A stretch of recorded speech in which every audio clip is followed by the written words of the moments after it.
పరమాత్ముడైన శ్రీకృష్ణుని వాణి గీత. గురు శిష్య సంవాదం. అర్జునుడు శిరసావహించాడు. శిష్యస్తేహం సాధిమాం త్వాం ప్రపన్నం. పరమాత్మ, నేను నీ శిష్యుడను, నీ శరణాగతుడను. పరమప్రాప్తి పొందేందుకు నాకు చక్కటి హితోపదేశం చేయుము. పరమగురువైన భగవానుని పాదపద్మాల చెంత గీతను ప్రారంభించే ముందు గురువందనం స్తుతించబడుచున్నది. ఓం శ్రీ సద్గురుదేవ్ భగవాన్ కీ జై.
अंतर्या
जय सद्गुरुदेवम्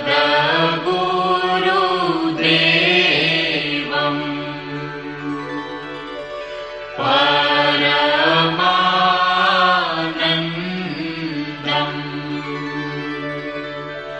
अमरशरीरम् अविकारी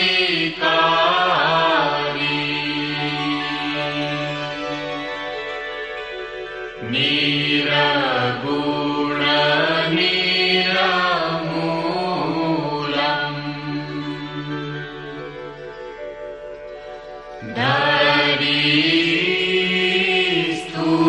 धरीस्थूलम्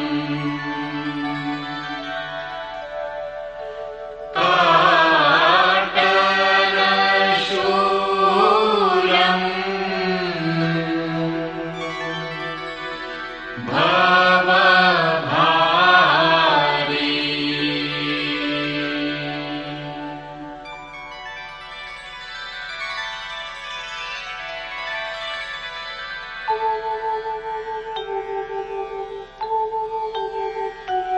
ओम जय गुरुदेव जय गुरुदेव जय गुरुदेव जय गुरुदेव ओम जय गुरुदेव जय गुरुदेव जय गुरुदेव जय गुरुदेव ओम जय गुरुदेव जय गुरुदेव जय गुरुदेव जय गुरुदेव।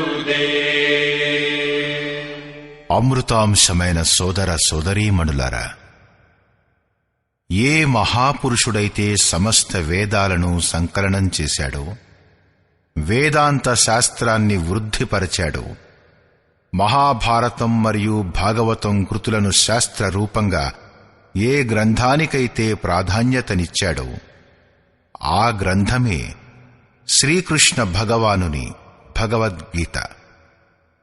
విభిన్న తరహాల పూజా పద్ధతులు, పరస్పర వైరుధ్య సంఘటనలు ధర్మం పేర ప్రచలితమైనవి.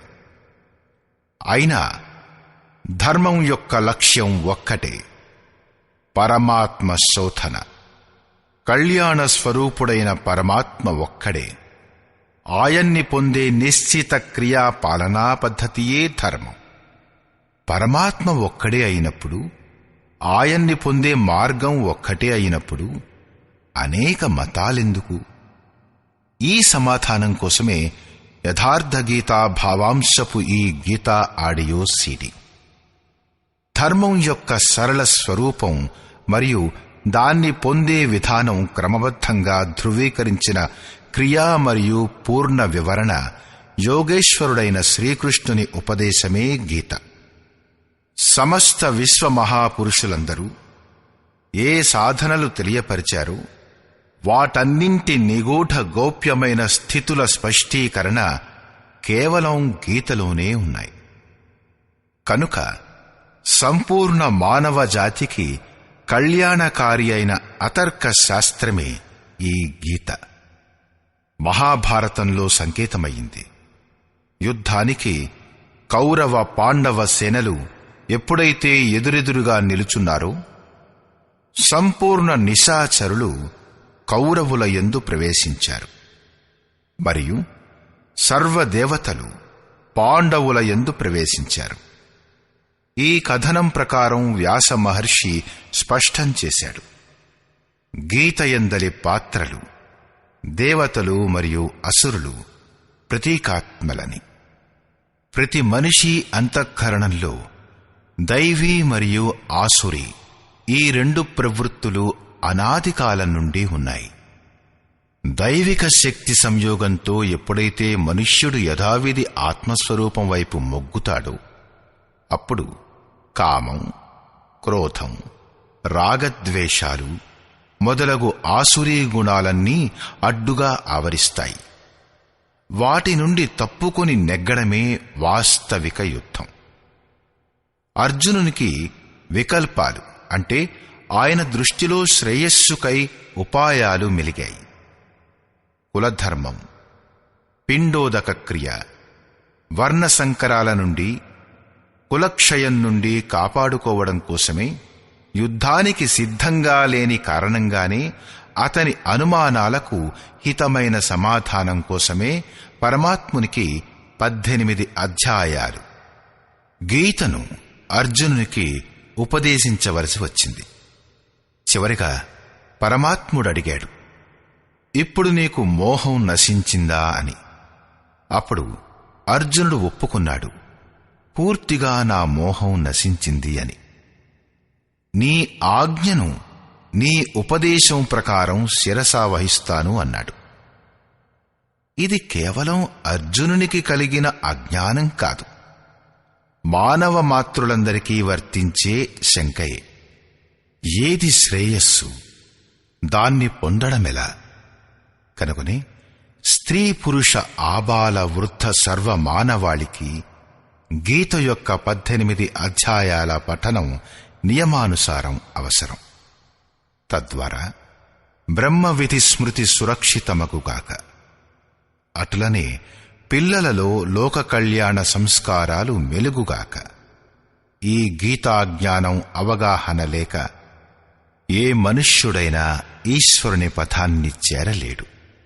అక్షయ సుఖము, శాశ్వత శాంతి, లోకులలో సమృద్ధి మూల సూత్ర సమాధానార్థమై ఈ ఆడియో సీడీలు సంకలనం చేయబడినవి. వీటిని శ్రవణం చేయడం ద్వారా సంపూర్ణ పరివారం, స్వజన సముదాయం సంస్కారవంతులవుతారు. ప్రపంచంలో మనుష్యుడెక్కడున్నా సరే వారికై ఈ గీత సదైవ అమృతవాణి. గీత మనకు పరమశాస్త్రం.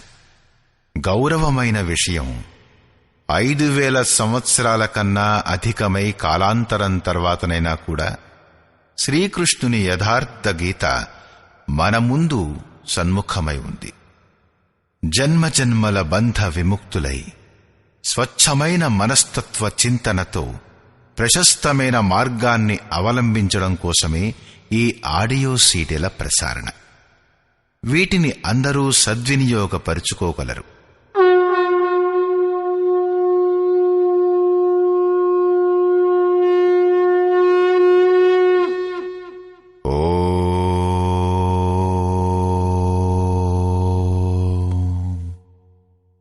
శ్రీ పరమాత్మనే నమః. యథార్థ గీత, శ్రీమద్భగవద్గీత, ప్రథమ అధ్యాయం.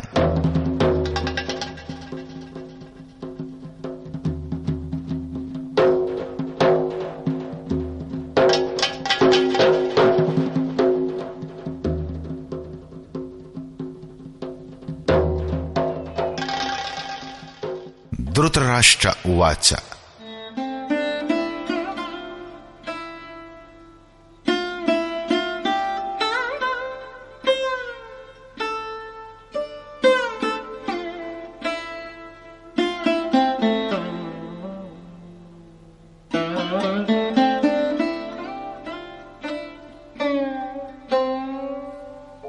ధర్మక్షేత్రే కురుక్షేత్రే సమవేతా యుయుత్సవః మామకాః పాండవాశ్చైవ కిమకుర్వత సంజయ.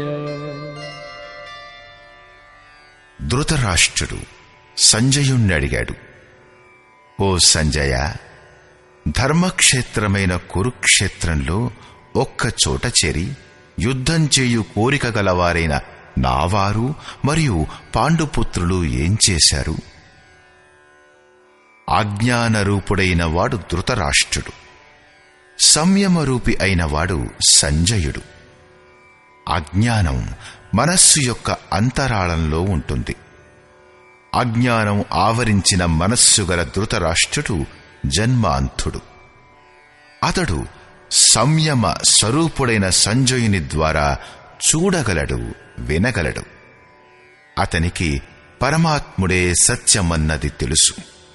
అయినా కూడా తన వలన ఉత్పన్నమైన మోహరూపి అయిన దుర్యోధనుడు జీవించి ఉన్నంత వరకు అతని దృష్టి ఎల్లప్పుడూ కౌరవులపైనే ఉంటుంది, అంటే వికృతులపైనే ఉంటుంది. శరీరం ఒక క్షేత్రం.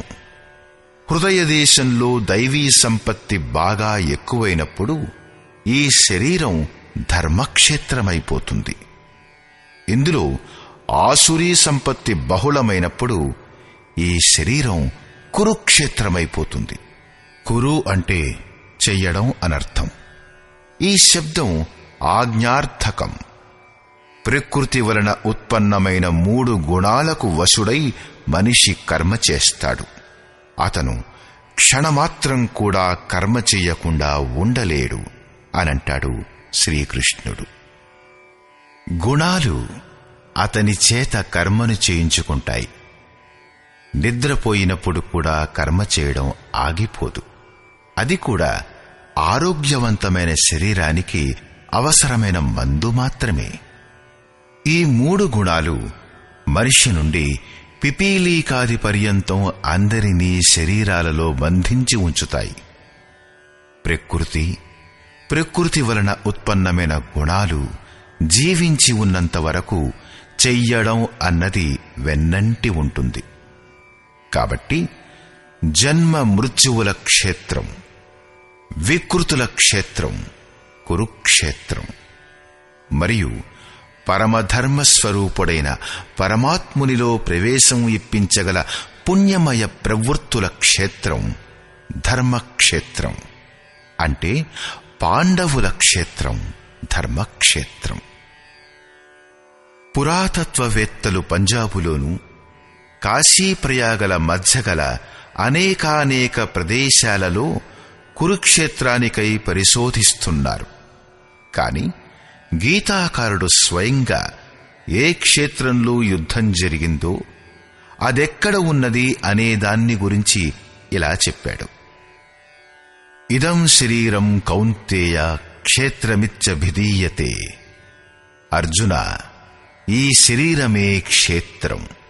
ఎవడైతే ఈ విషయం తెలుసుకుంటాడో అతను దానిని దాటగలడు. అతనే క్షేత్రజ్ఞుడు. ఆ పైన శ్రీకృష్ణుడు క్షేత్రం గురించి విస్తారంగా చెప్పాడు. ఇందులో గల 10 ఇంద్రియాలు, మనస్సు, బుద్ధి, అహంకారం, 5 వికారాలు మరియు 3 గుణాల వర్ణన ఉంది. శరీరమే క్షేత్రం, ఒక రణరంగం. ఇందులో పోట్లాడుకునే ప్రవృత్తులు 2: దైవీ సంపద అంటే సద్గుణాలు, మరియు ఆసురీ సంపద అంటే దుర్గుణాలు. పాండు సంతానం మరియు ధృతరాష్ట్రుని సంతానం, సజాతీయ మరియు విజాతీయ ప్రవృత్తులు. అనుభవశాలి అయిన మహాపురుషుని శరణులోకి వెళ్ళినప్పుడు ఈ 2 ప్రవృత్తుల మధ్య సంఘర్షణ ప్రారంభమవుతుంది. ఇది క్షేత్రజ్ఞుల మధ్య సంఘర్షణ, మరియు ఇదే వాస్తవిక యుద్ధం. ప్రపంచ యుద్ధాలతో చరిత్ర పుటలు నిండిపోయాయి. కాని వీటిలో గెలుపొందిన వారికి కూడా శాశ్వత విజయం దొరకదు. ఇవి ఒకరిపై ఒకరి ప్రతీకారాలు మాత్రమే. ప్రకృతిని నిరోధించి ప్రకృతిపైనున్న అధికారాన్ని దిగ్దర్శనం చేసుకుని అందులో ప్రవేశం పొందుటయే వాస్తవమైన విజయం. ఇదే అలాంటి ఒక విజయం. దీని తరువాత అపజయానికి తావు ఉండదు. ఇదే ముక్తి. దీని తరువాత జన్మ మృత్యువుల బంధం ఉండదు.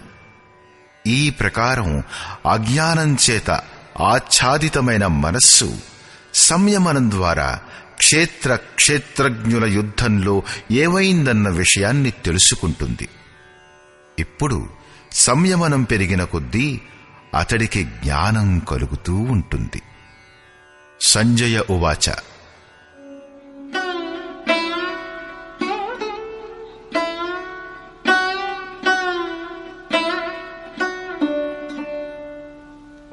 దృష్ట్వా తు పాండవానీకం వ్యూఢం దుర్యోధనస్తదా ఆచార్యముపసంగమ్య రాజా వచనమబ్రవీత్. ఆ సమయంలో దుర్యోధనరాజు వ్యూహముగా పన్నియున్న పాండవుల సైన్యమును చూసి ద్రోణాచార్యుని సమీపించి ఈ విధంగా చెప్పాడు. ద్వైత ఆచరణమే ద్రోణాచార్యుడు. ఎప్పుడైతే మనం పరమాత్ముడి నుంచి వేరుపడ్డాము అన్న విషయం తెలుస్తుందో ఇదే ద్వైతం యొక్క భ్రాంతి. అప్పుడే అతని ప్రాప్తికై తపన మొదలవుతుంది. అప్పుడే మనం గురువు కొరకు వెదుగుతూ ఉంటాం. రెండు ప్రవృత్తుల మధ్య ఇదే ప్రాథమిక గురువు. ఆ తర్వాతి గురువు యోగేశ్వరుడైన శ్రీకృష్ణుడే అవుతాడు. అతడు యోగస్థితిని పొందినవాడు. రాజైన దుర్యోధనుడు ఆచార్యుని వద్దకు వెడతాడు. దుర్యోధనుడు మోహరూపుడు. మోహం అన్ని వ్యాధులకి మూలం. వాటికి రాజు దుర్యోధనుడు.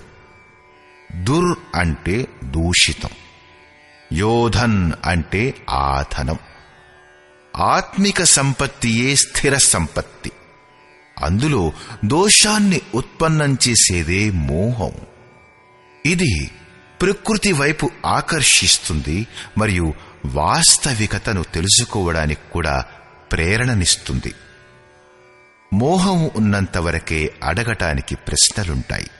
అదే లేకపోతే అందరూ పరిపూర్ణులే. అందుచేత వ్యూహ రచనతో కూడిన పాండవ సేనను చూసి, అంటే పుణ్యం చేత ప్రవహించి వచ్చిన సజాతీయ ప్రవృత్తులు సంఘటితమవడం చూసి మోహరూపి అయిన దుర్యోధనుడు ప్రథమ గురువు అయిన ద్రోణుని వద్దకు వెళ్లి ఇలా అంటాడు. పశ్యైతాం పాండుపుత్రాణాం ఆచార్యమహతీం చమూ వ్యూఢాం ద్రుపదపుత్రేణ తవ శిష్యేణ ధీమతా. ఓ ఆచార్య, మీ శిష్యుడును బుద్ధిమంతుడును అగు ద్రుపద పుత్రుడు దృష్టద్యుమ్నుని చేత వ్యూహాకారంలో నిలబడి ఉన్న ఈ పాండుపుత్రుల గొప్ప సైన్యాన్ని చూడండి.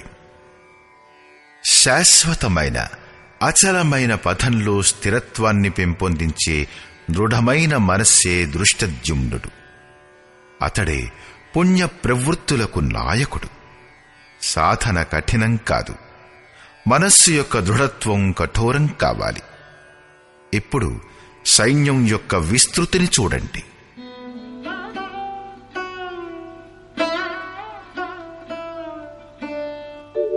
అత్ర శూరా మహేశ్వాసా భీమార్జున సమాయుధి యుయుధానో విరాటశ్చ ద్రుపదశ్చ మహారథః. ఈ సైన్యంలో మహేశ్వాస, పరమాత్మునిలో నివాసం కల్పించగల భావరూపుడైన భీముడు, అనురాగరూపుడైన అర్జునునితో సమానులైన చాలామంది శూర వీరులు, సాత్వికతారూపుడైన సాత్యకి, విరాటుడు ఉన్నారు. సర్వత్రా ఆధ్యాత్మిక పథంలో అచల స్థితి అయిన ద్రుపదరాజు మరియు దృష్టకేతుశ్చేకితానః కాశీరాజశ్చ వీర్యవాన్ పురుజిత్ కుంతిభోజశ్చ శైబ్యశ్చ నరపుంగవః. దృష్టకేతు దృఢ కర్తవ్యం. చేకితానః ఎక్కడికి వెళ్ళినా సరే చిత్తమును తిరిగి లాగుకొని వచ్చి ఇష్టదైవంలో స్థిరపరచడం. కాశీరాజః కాయరూపమైన కాశీలోనే ఆ సామ్రాజ్యం ఉంది. పురుజిత్ స్థూల సూక్ష్మ కారణ శరీరాలపై విజయం ఇప్పించేవాడు పురుజిత్. కుంతిభోజః కర్తవ్యం ద్వారా ఇహంపై విజయం సాధించేవాడు. నరులలో శ్రేష్ఠుడు శైవ్యుడు, అంటే సత్య వ్యవహారం కలవాడు. యుధామన్యుశ్చ విక్రాంతః ఉత్తమౌజాశ్చ వీర్యవాన్ సౌభద్రో ద్రౌపదేయాశ్చ సర్వ ఏవ మహారథాః. మరియు పరాక్రమవంతుడైన యుధామన్యు, యుద్ధానికి అనుగుణంగా మనస్సు ధారణ చేయువాడు. ఉత్తమౌజాః, శుభం పట్ల ఉత్సాహం గలవాడు. సుభద్రాపుత్రుడైన అభిమన్యుడు మొదలగువారున్నారు. ఎప్పుడైతే కార్యానికి శుభం ఆధారమవుతుందో అప్పుడు మనస్సు భయరహితమవుతుంది. అటువంటి శుభకరమైన ఆధారముచే ఉత్పన్నమైన భయరహితమైన మనస్సు ధ్యానరూపి అయిన ద్రౌపది యొక్క 5 పుత్రులు వాత్సల్యం, లావణ్యం, సహృదయత్వం, సౌమ్యత్వం, స్థిరత్వం అందరూ మహారథులే. సాధనాపథంలో సంపూర్ణ యోగ్యతతో కూడి కలిసికట్టుగా వెళ్లే క్షమార్హతలు గలవారు. ఈ ప్రకారంగా దుర్యోధనుడు పాండవ పక్షంలో ఉన్న 15-20 మంది పేర్లు లెక్కించాడు. అవి అన్నీ దైవీ సంపదలోని మహత్వపూర్ణ అంశములే. విజాతీయ ప్రవృత్తులకు రాజయ్యుండి కూడా మోహం సజాతీయ ప్రవృత్తులను అర్థం చేసుకోవడంలో బాధ్యుల్ని చేస్తుంది. దుర్యోధనుడు తన పక్షం గూర్చి సంక్షేపంగా చెప్పాడు. ఇదే బాహ్య యుద్ధమైతే తన పక్షం గురించి గొప్పగా చెప్పుకునేవాడే. వికారాలను గురించి తక్కువగా చెప్పాడు. ఎందుకంటే వాటిపై విజయం సాధించాలి. అవి నశ్వరాలు. కేవలం 5-6 వికారాలను గురించి మాత్రమే చెప్పడమైనది. వాటిలో సంపూర్ణంగా బహిర్ముఖీనమైన ప్రవృత్తులు నిండి ఉన్నాయి. ఎలాగంటే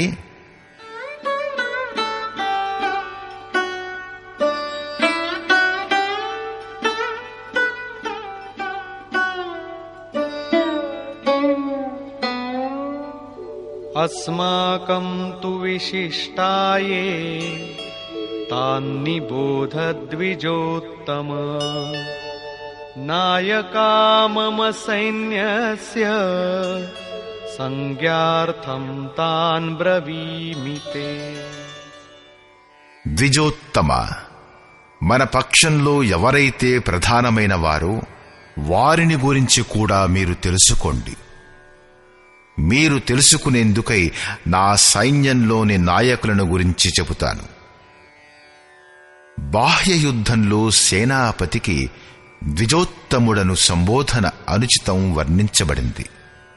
నిజానికి గీతలో మనస్సు యొక్క 2 ప్రవృత్తుల యొక్క సంఘర్షణం.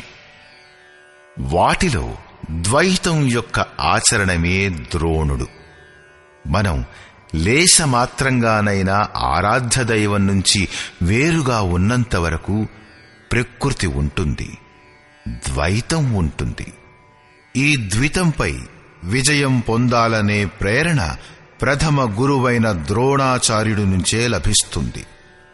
అసంపూర్ణ జ్ఞానమే పూర్ణంగా తెలుసుకోవడానికి ప్రేరణను కలిగిస్తుంది. అది పూజాస్థలం కాదు.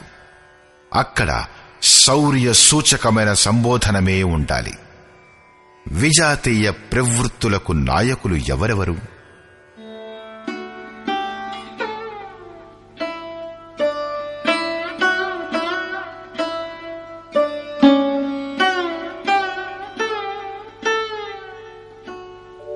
భవాన్ భీష్మశ్చ కర్ణశ్చ కృపశ్చ సమితింజయః అశ్వత్థామా వికర్ణశ్చ సౌమదత్తిస్తథైవ చ. ఒకరు స్వయంగా మీరే, అంటే ద్వైత ఆచరణయే ద్రోణాచార్యుడు. భ్రమరూపమైన పితామహుడు భీష్ముడు. ఈ వికారాలన్నిటికీ భ్రమయే ఉత్పత్తిస్థానం. చివరిదాకా జీవించి ఉంటుంది. అందుకనే పితామహుడు మొత్తం సైన్యం నశించిపోయినా జీవించే ఉన్నాడు. అంపశయ్యపై అచేతనంగా పడి ఉన్నా జీవించే ఉన్నాడు. భ్రమరూపమైన భీష్ముడు అంటే ఇదే భ్రమ ఆఖరి వరకు ఉంటుంది. ఇదే విధంగా విజాతీయ కర్మరూపి అయిన కర్ణుడు, సంగ్రామ విజయ స్వరూపుడైన కృపాచార్యుడు. సాధనావస్థలో సాధకుని ద్వారా కృపకు పూనుకునే ఆచరణయే కృపాచార్యుడు. భగవంతుడు కృపాధాముడు. అతణ్ణి పొందిన పిదప యోగి కూడా అదే స్వరూపం పొందుతాడు. కాని సాధనాకాలంలో మనం వేరు, పరమాత్మ వేరు అని అనుకున్నంతవరకు విజాతీయ ప్రవృత్తి జీవించే ఉంటుంది.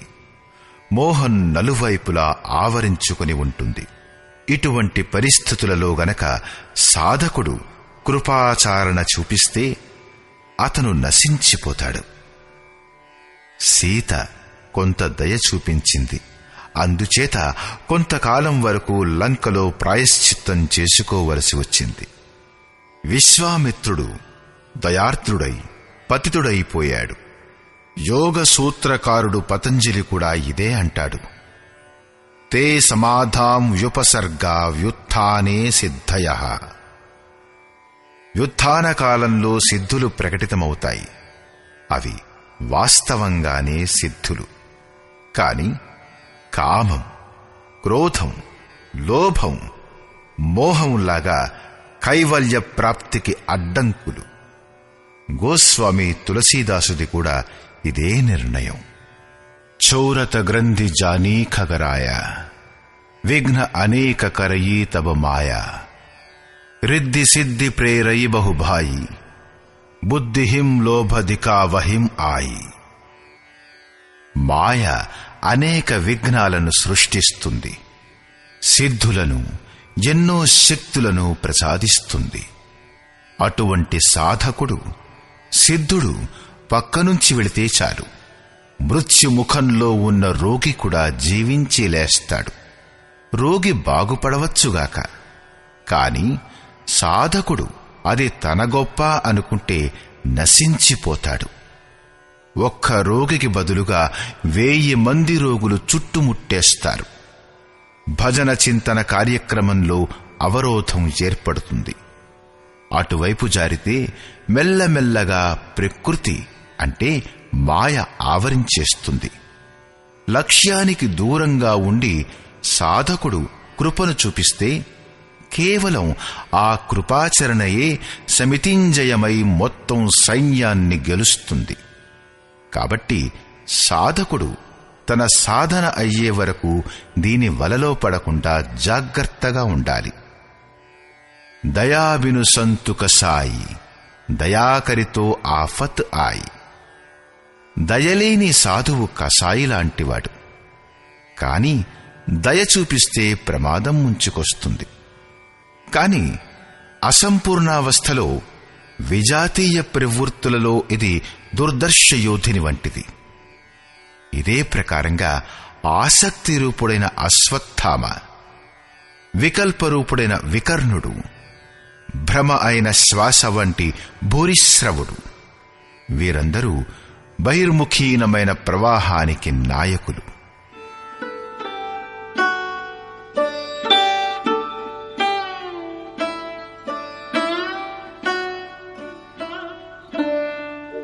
అన్యే చ బహవః శూరాః మదర్థే త్యక్తజీవితాః నానాశస్త్ర ప్రహరణాః సర్వే యుద్ధ విశారదాః. మరియు చాలా మంది శూర వీరులు అనేక శస్త్రాలతో యుక్తులై నా కొరకు జీవితంపై ఆశను త్యజించి యుద్ధానికి సిద్ధంగా నిలబడ్డారు. అందరూ నా కోసం ప్రాణాల్ని త్యాగం చేసేవారే. కాని వారి యొక్క సంఖ్యను సరిగ్గా లెక్కపెట్టలేదు. ఇప్పుడు ఏ సైన్యం ఏ భావాల మూలంగా సురక్షితమై ఉంది? దీనిని గురించి ఇలా చెప్పాడు. అపర్యాప్తం తదస్మాకం బలం భీష్మాభిరక్షితం పర్యాప్తం త్విదమేతేషాం బలం భీమాభిరక్షితం. భీష్ముడి ద్వారా రక్షించబడుతున్న మన సైన్యం అన్ని విధాలుగా అజేయం మరియు భీముడి ద్వారా రక్షించబడుతున్న సైన్యాన్ని గెలవడం సులభం. పర్యాప్తం మరియు అపర్యాప్తం వంటి శ్లిష్ట శబ్దాల ప్రయోగం దుర్యోధనుడి భయాకులతను వ్యక్తం చేస్తుంది. అందుచేత ఇప్పుడు కౌరవులు ఆధారపడుతున్న భీష్ముడు ఎటువంటి శక్తి గలవాడు, పాండవులందరూ ఆధారపడుతున్న భీముడు ఎటువంటి శక్తి అంటే దైవీ సంపద కలవాడు అని ఆలోచించాలి. దుర్యోధనుడు తమ యుద్ధ వ్యవస్థను ఇలా వివరించాడు. అయనేషు చ సర్వేషు యథా భాగమవస్థితాః భీష్మమేవాభిరక్షन्तు భవంతః సర్వ ఏవ హి. కాబట్టి అందరూ సేనలో తమ తమ నియత స్థానాలలో ఉంటూ భీష్ముణ్ణి అన్ని వైపుల నుండి రక్షించండి. భీష్ముడు జీవించి ఉన్నట్లయితే మనం అజేయులమే. కాబట్టి మీరు పాండవులతో పోరాడక కేవలం భీష్ముణ్ణి మాత్రమే రక్షించండి. భీష్ముడు స్వయంగా తనను రక్షించుకోలేని యోధుడా? కౌరవులకు అతని రక్షణ చెయ్యవలసి వచ్చింది.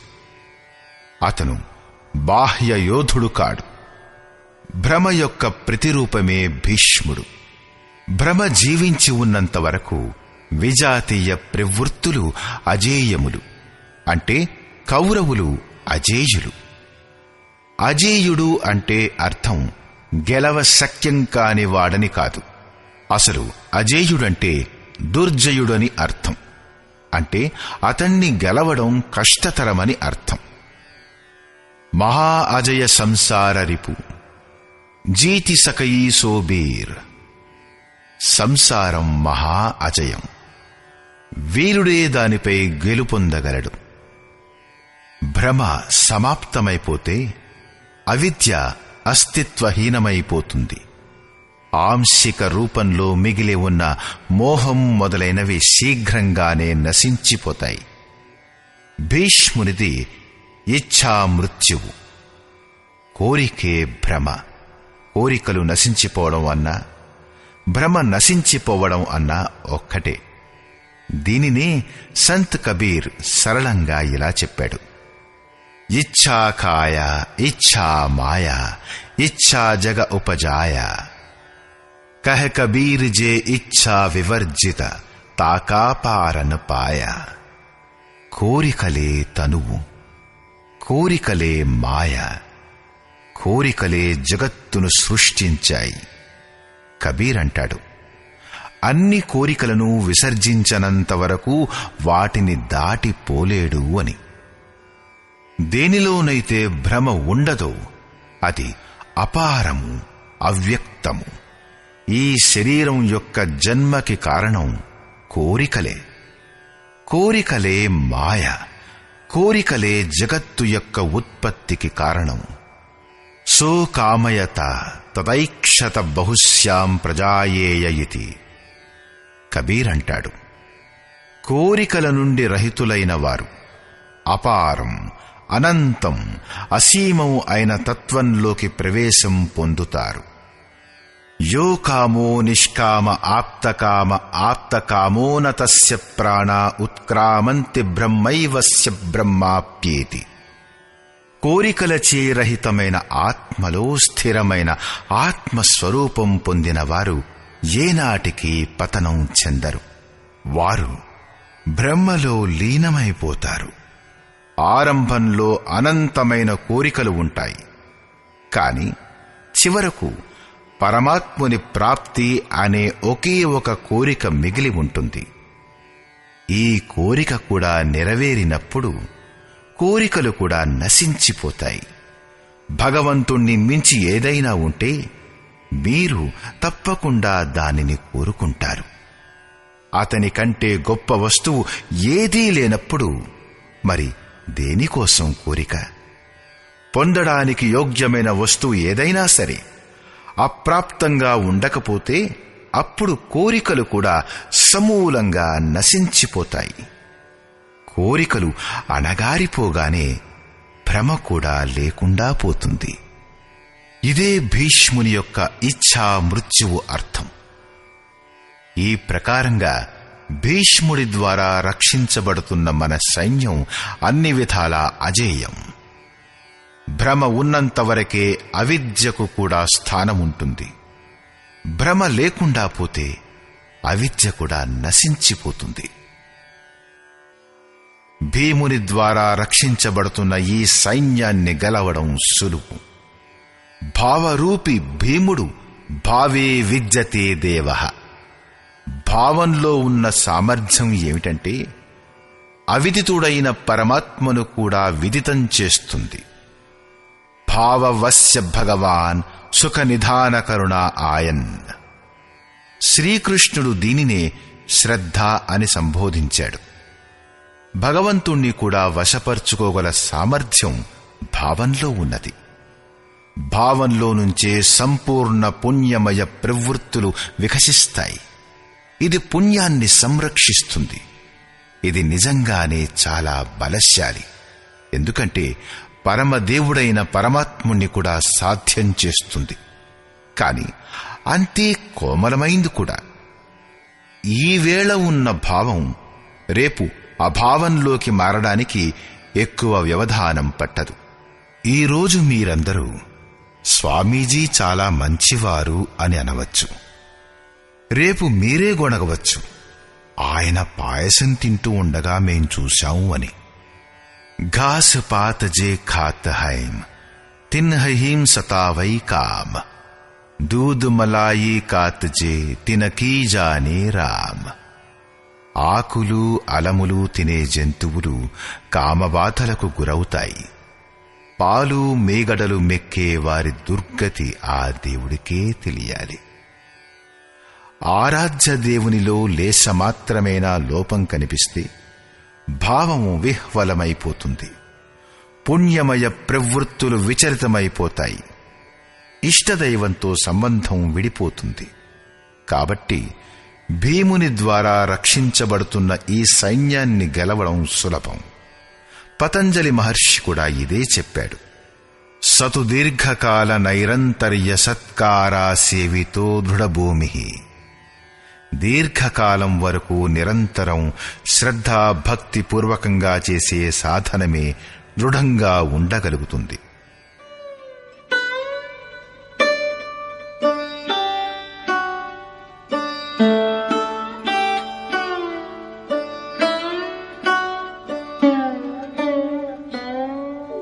తస్య సంజనయన్ హర్షం కురు వృద్ధః పితామహః సింహనాదం వినద్యోచ్చైః శంఖం దద్మౌ ప్రతాపవాన్. ఈ ప్రకారంగా తమ బలాబలాలను గురించి నిర్ణయం తీసుకుని శంఖధ్వనులు చేయబడినాయి. గెలిస్తే ఏ పాత్ర మీకేమిస్తుంది అన్న విషయంపై పాత్రల పరాక్రమం యొక్క ప్రకటన మాత్రమే శంఖధ్వని. కౌరవులలో వృద్ధుడు, ప్రతాపవంతుడు, పితామహుడైన భీష్ముడు ఆ దుర్యోధనుని హృదయంలో హర్షం కలిగేటట్లుగా ఉచ్చస్వరంలో సింహనాదంలాగా భయంకరంగా శంఖాన్ని పూరించాడు. సింహం ప్రకృతి యొక్క ప్రలోభానికి ప్రతీక. ఘోరారణ్యంలో నీరవ ఏకాంతంలో సింహ గర్జన గనక వినబడితే ఆ సింహం మైళ్ల దూరంలో ఉన్నా సరే రోమాలు నిక్కబడుచుకుంటాయి. హృదయం కంపించిపోతుంది. భయం ప్రకృతిలో ఉంటుంది, పరమాత్మలో కాదు. అతను భయరహితుడైన శక్తి. భ్రమరూపమైన భీష్ముడు గనక విజయుడైతే, ప్రకృతి రూపమైన ఏ భయారణ్యంలో మీరు ఉన్నారో అంతకన్నా అధికమైన భయావరణంలో మిమ్మల్ని బంధించి వేస్తుంది. భయం ఇంకా ఎక్కువవుతుంది. భయం యొక్క ఆవరణం ఇంకా సాంద్రమైపోతుంది. ఈ భ్రమ ఇంతకు మించి ఇంకేమీ ఇవ్వలేదు. కాబట్టి ప్రకృతి నుంచి నివృత్తే లక్ష్యప్రాప్తికి మార్గం. ప్రపంచంలో ప్రవృత్తులే భయంకరమైన అడవులు, అంధకారపు నీడలే ఉంటాయి. ఇంతకు మించి కౌరవుల వద్ద ఇంకే ప్రకటన లేదు. కౌరవుల పక్షం నుంచి అనేక వాద్యాలు ఒక్కసారిగా మోగాయి. కాని అన్నీ కలిసి అవి కూడా భయాన్నే కలిగించాయి. ఇంతకు మించి ఇంకేమీ లేదు. ప్రతి వికారం ఎంతో కొంత భయాన్ని కలిగిస్తుంది. కాబట్టి వారు కూడా అదే విధంగా ఘోషించారు. తతః శంఖాశ్చ భేర్యశ్చ పణవానక గోముఖాః సహసైవాభ్యహన్యంత సశబ్దస్తు ములోభవత్. తదనంతరం అనేక శంఖాలు, నగారాలు, డోళ్లు మొదలగు అనేక వాయిద్యాలు ఒకేసారిగా వాయించబడ్డాయి. వాటి శబ్దం కూడా అతి భయంకరంగా ఉండింది. భయం కలిగించటం తప్ప కౌరవులది ఇంకొక ప్రకటన లేదు. బహిర్ముఖీనమైన విజాతీయ ప్రవృత్తులు సఫలమైతే మోహమయమైన బంధం మరింత సాంద్రమైపోతుంది. ఇప్పుడు పుణ్యమయమైన ప్రవృత్తుల వైపు నుంచి వచ్చిన ప్రకటనలు చూడండి.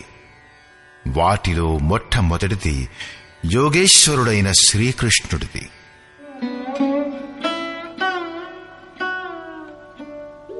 తతః శ్వేతైర్హయైర్యుక్తే మహతి స్యందనే స్థితౌ మాధవః పాండవశ్చైవ దివ్యౌ శంఖౌ ప్రదధ్మతు. దీని తర్వాత శ్వేత అశ్వములతో యుక్తమైన రథంలు. వీటిలో లేశమాత్రం కూడా నలుపుగాని దోషంగానీ లేదు. శ్వేతం సాత్వికానికి, నిర్మలత్వానికి ప్రతీక.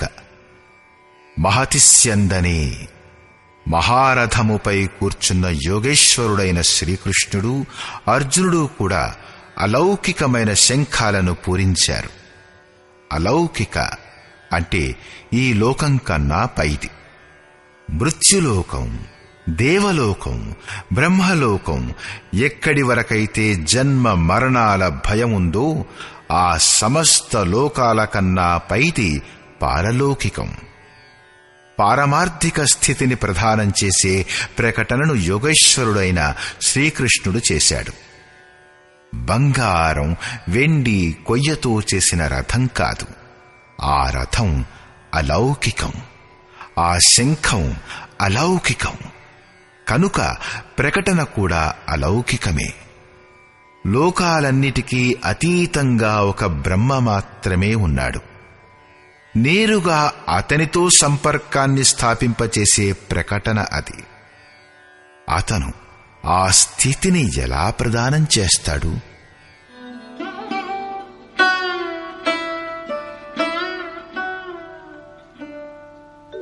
పాంచజన్యం హృషీకేశో దేవదత్తం ధనంజయః పౌండ్రం దధ్మౌ మహాశంఖం భీమకర్మావృకోదరః.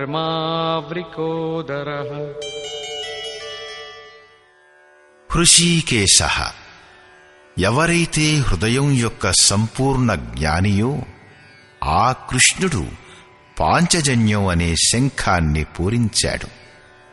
5 జ్ఞానేంద్రియాలను 5 తన్మాత్రల రసాలతో అంటే శబ్ద, స్పర్శ, రూప, రుచి, వాసన ఈ రసాలతో సహా తన భక్త శ్రేణిలో చేర్చుకునే ప్రకటన చేశాడు. వికార రూపంతో దారి తప్పే ఇంద్రియాలను నిర్బంధించి వాటిని సేవకుని శ్రేణిలో నిలబెట్టడానికి హృదయంలో ప్రేరణ కలిగించటమే సద్గురువు చేసే దానం. శ్రీకృష్ణుడు ఒక యోగేశ్వరుడు, ఒక సద్గురువు. శిష్యస్త్యేహం భగవన్, నేను మీ శిష్యుడను. బాహ్య విషయ వస్తువులను వదిలి ధ్యానంలో ఒక్క ఇష్టదైవాన్ని తప్ప ఇంకొకరిని చూడకపోవడం, ఇంకొకటి వినకపోవడం, ఇంకొక దానిని స్పృశించకపోవడం, ఇవి సద్గురువు యొక్క అనుభవ సంచారం మీద ఆధారపడి ఉంటాయి. దేవదత్తం ధనంజయ, దైవీ సంపత్తిని అధీనం చేసుకోగల అనురాగమే అర్జునుడు. ఇష్టదైవానికి అనుగుణంగా మసలుకోవడం, దేనిలోనైతే విరహం, వైరాగ్యం, అశ్రుపాతం ఉంటాయో, గద్గద్గిరా నయన్బహనీరా, గద్గదమైన స్వరం, నయనముల నుండి కన్నీళ్ల ప్రవాహం. ఎక్కడైతే రోమాంచకం ఉంటుందో, ఇష్టదైవాన్ని తప్పించి అన్య విషయ వస్తువులు లేశమాత్రం కూడా గుర్తుకు రాకపోతాయో దానిని అనురాగం అంటారు. ఇదే గనక సఫలమైతే పరమదేవుడైన పరమాత్మునిలో ప్రవేశం ఇప్పించే దైవీ సంపదపై ఆధిపత్యం ప్రాప్తిస్తుంది. దీనికే రెండవ పేరు ధనంజయుడు. ఒక ధనం బాహ్య సంపత్తి. దీని వలన శరీర పోషణ జరుగుతుంది. ఆత్మకు దీనితో ఎటువంటి సంబంధమూ లేదు. దీనిని మించిన స్థిర ఆత్మిక సంపత్తే నిజమైన సంపద. బృహదారణ్యకోపనిషత్తులో యాజ్ఞవల్క్యుడు మైత్రేయికి ఇదే బోధించాడు. ధనంతో సంపన్నమైన పృథ్వీపై ఆధిపత్యం వల్ల కూడా అమృతతత్వ ప్రాప్తి రాజాలదు. దానికి ఒకే ఒక ఉపాయం, ఆత్మిక సంపద మాత్రమే. భయానకమైన కర్మలు చేసే భీమసేనుడు పౌండ్రం అంటే ప్రీతి అనే పేరుగల మహాశంఖాన్ని పూరించాడు. భావం యొక్క ఉద్గమ నివాస స్థానం హృదయం. కాబట్టి దీని పేరు వృకోదరం. మీ యొక్క భావం, ఆసక్తి పిల్లలపై ఉంటుంది. కాని వాస్తవానికి ఆ ప్రేమ మీ హృదయంలో ఉంటూ మీ పిల్లల్లో మూర్తీభవిస్తుంది. ఈ భావం మహాబలవత్తరమైనది. అదే ప్రీతి అనే పేరుగల మహాశంఖాన్ని పూరించింది. భావంలోనే ఈ ప్రీతి నిహితమై ఉంటుంది. కాబట్టి భీముడు ప్రీతి పేరుగల మహాశంఖాన్ని పూరించాడు. భావం మహత్తరమైన బలశాలి. కాని దాని సంచారం ప్రీతి ద్వారానే జరుగుతుంది. హరివ్యాపక సర్వత్ర సమాన.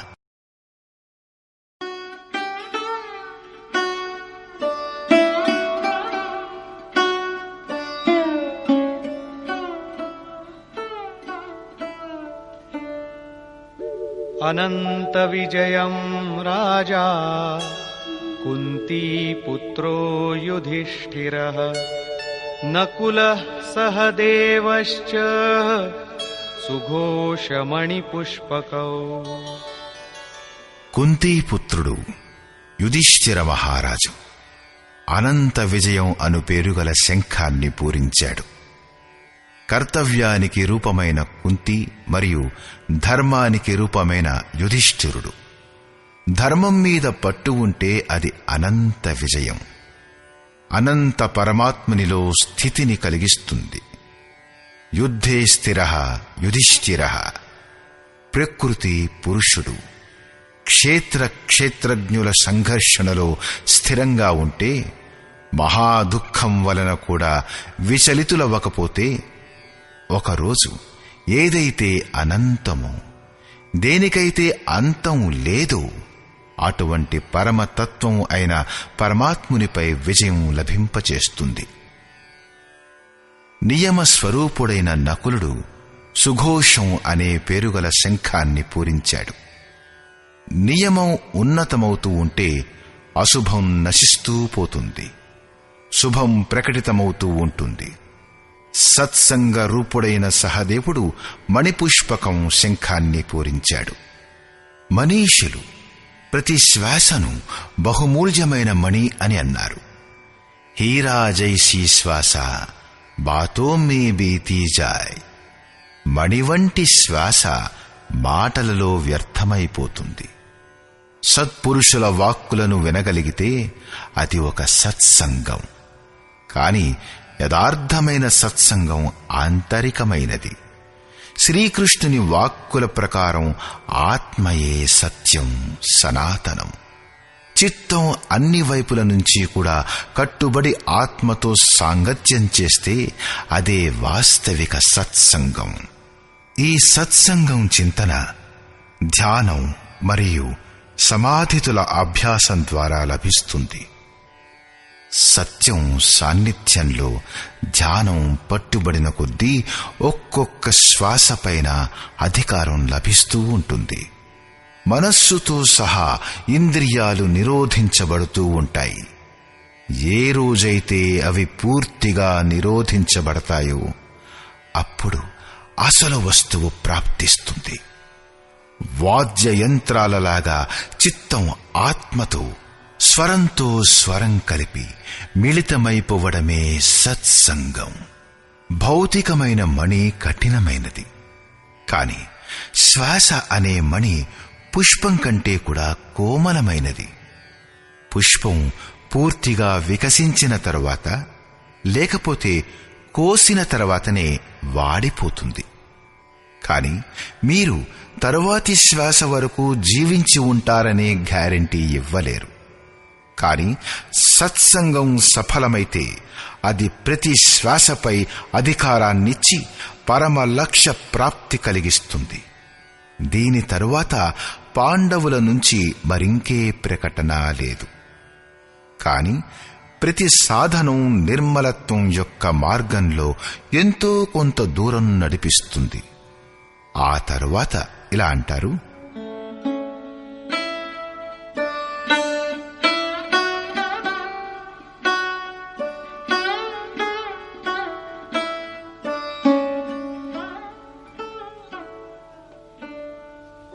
काश्यश्च परमेश्वासः शिखण्डी च महारथः धृष्टद्युम्नो विराटश्च सात्यकिश्चापराजितः.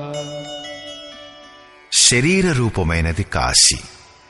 ఎప్పుడైతే పురుషుడు అన్ని వైపుల నుండి మనస్సుతో సహా ఇంద్రియాల్ని కూడగట్టుకుని కాయంలోనే కేంద్రీకృతమవుతాడో అప్పుడు పరమేశ్వాస, పరమాత్మునిలో నివసించడానికి అధికారవుతాడు. పరమాత్మునిలో నివాసం ఇప్పించగల సామర్థ్యం గల కాయమే కాశీ. కాయంలోనే పరమాత్ముని నివాసం. పరమేశ్వాస అంటే అర్థం శ్రేష్టమైన ధనస్సు గలవాడని కాదు. పరమ ప్లస్ ఈశ ప్లస్ వాస అని ఆ సమాసానికి అర్థం. శిఖాసూత్రం యొక్క త్యాగమే శిఖండి. ఈ రోజుల్లో మనుష్యులు తలపై జుట్టును గొరిగించుకుని సూత్రం పేరు మీద మెడలోని జంధ్యాన్ని తొలగించేసి అగ్నిని ప్రజ్వలించడం అంటే హోమం చేయడం మానేస్తారు. దానితో వారి సన్యాసం పూర్తయిపోయింది. అలా కానే కాదు. వాస్తవానికి శిఖ మీరు పొందవలసిన లక్ష్యానికి ప్రతీకం మరియు సూత్రం సంస్కారాలకు ప్రతీకం. ఎప్పటి వరకు పరమాత్ముని పొందడం మిగిలి ఉందో సంస్కారాల సూత్రం తగులుకుని ఉంది. మరి ఇక త్యాగం ఎలా సాధ్యపడుతుంది? సన్యాసం ఎలా సంభవమవుతుంది? ఇంకా అతడు పథికుడే. ఎప్పుడైతే ప్రాప్తవ్యం లభించిపోతుందో, తగులుకుని ఉన్న సంస్కారాల సూత్రం తెగిపోతుందో, అటువంటి పరిస్థితిలో భ్రమ పూర్తిగా లుప్తమైపోతుంది. కాబట్టి శిఖండియే భ్రమకు ప్రతిరూపమైన భీష్ముణ్ణి నాశనం చేయగలడు. శిఖండి చింతనాపథంలో ఒక విశిష్ట యోగ్యత గల మహారథికుడు. దృష్టద్యుమ్న దృఢమైన అచంచలమైన మనస్సు, విరాట సర్వతా విరాట్ స్వరూపుడైన ఈశ్వరుడి ప్రసారాన్ని చూడగల సామర్థ్యం మొదలగునవి దైవీ సంపదలో ప్రముఖ గుణాలు. సాత్వికతయే సాత్యకి. సత్యంపై చింతనా ప్రవృత్తి అంటే సాత్వికత ఉంటే ఎప్పటికీ పతనం సంభవించదు. ఈ సంఘర్షణలో పరాజితుణ్ణి కానివ్వదు.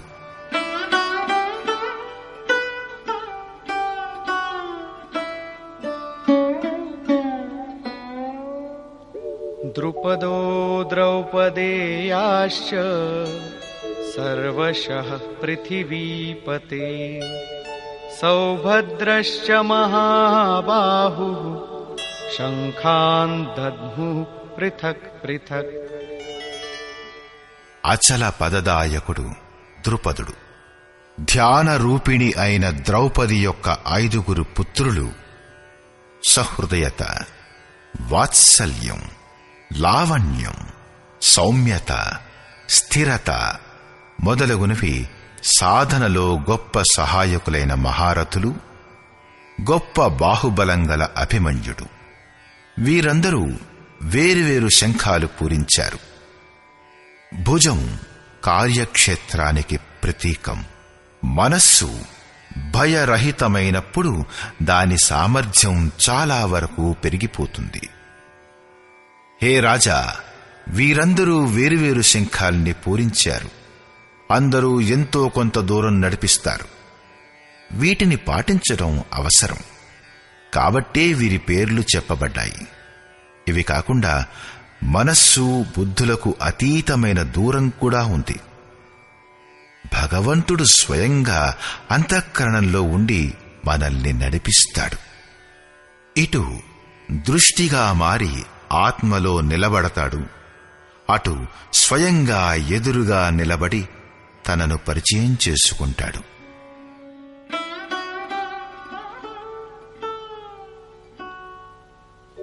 సఘోషోధార్తరాష్ట్రాణాం హృదయాని వ్యదారయత్ నభశ్చ పృథివీం చైవ తుములో వ్యనునాదయన్.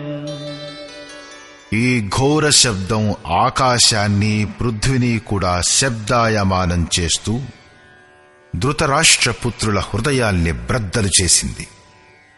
సైన్యం పాండవుల వైపున కూడా ఉంది. కాని హృదయం బ్రద్దలవడం ధృతరాష్ట్రపుత్రులకే జరిగింది.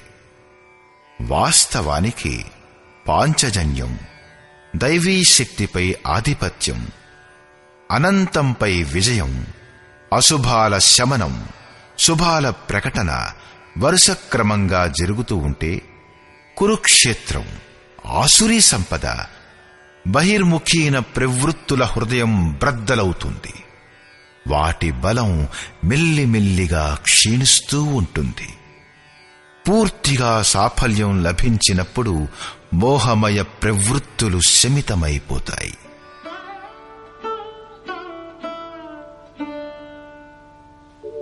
అథ వ్యవస్థితాన్ దృష్ట్వా ధార్తరాష్ట్రాన్ కపిధ్వజః ప్రవృత్తే శస్త్రసంపాతే ధనురుద్యమ్య పాండవః. అర్జున ఉవాచ ఋషికేశం తదా వాక్యం ఇదమాహ మహీపతే సేనయోరుభయోర్మధ్యే రథం స్థాపయమేచ్యుత. సంయమరూపుడైన సంజయుడు అజ్ఞానం చేత ఆవృత్తమైన మనస్సును ప్రబోధపరిచాడు. హే రాజా, దీని తరువాత కపిధ్వజ, వైరాగ్యరూపుడైన హనుమంతుడు. కొంతమంది అర్జునుని ధ్వజం చంచలమైంది కాబట్టి కపిధ్వజమన్నారు అనంటారు. కాని అది సరికాదు. ఇక్కడ కపి సాధారణమైన కోతి కాదు, స్వయంగా హనుమంతుడు. అతను మానావమానాల్ని నశింపచేసుకున్నవాడు. సమమానా నిరాదర ఆదరిహి. ప్రకృతిలో చూసిన వినిన వస్తువులపై, విషయాలపై రాగాన్ని త్యజించడమే వైరాగ్యం.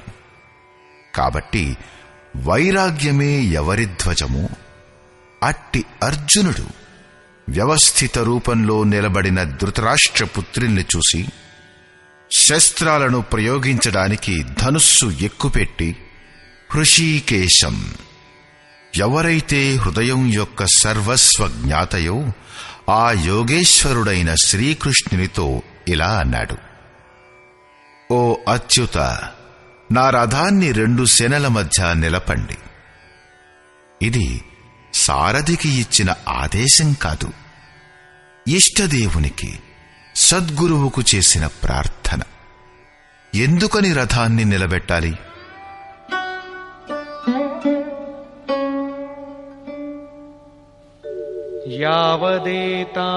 యావదేతాన్నిరీక్షేహం యోద్ధుకామానవస్థితాన్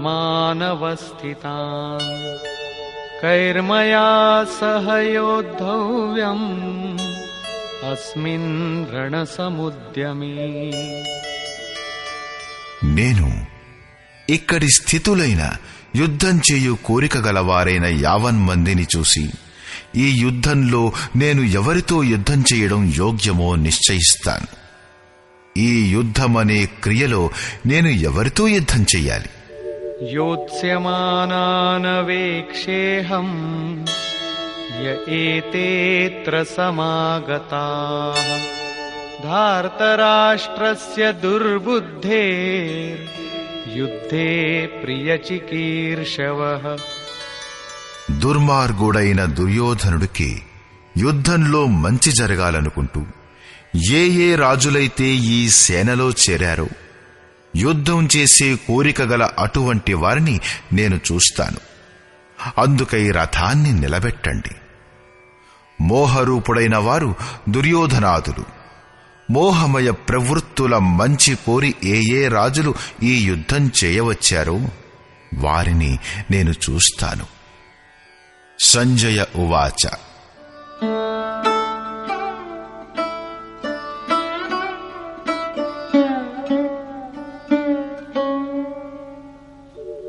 ఏవముక్తో ఋషికేశో గుడాకేశేన భారత సేనయోరుభయోర్మధ్యే